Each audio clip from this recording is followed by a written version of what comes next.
George, it looked a little bit bouncy out there. Is that something you guys can change over the course of the weekend, or are you going to have to live with it? Yeah, I think we're going to have to deal with it, to be honest. It's a bit of a strange day. FP1 was looking pretty strong, but then Ferrari and Red Bull have seemingly taken a step forward compared to us. Or maybe we've taken a step back as we were obviously behind the McLaren in FP2. So a bit of work to be done tonight to understand that. You were talking about deployment on the radio. Is that something that was a blip during the session, or again, is that something that might affect you going forward?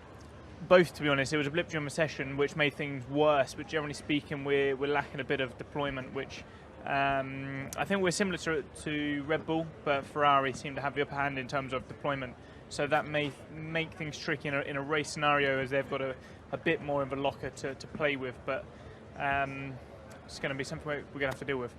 Have you been having a think about putting a tow together tomorrow? Is that something that you think will work around here?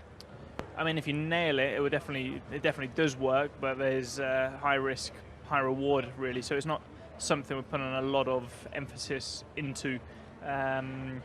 Qualifying sessions over time when we learned quite a lot about the car, the tyres, and that's clearly been somewhere we've struggled this year. So for now, I think we'll both just go in and do an ordinary session.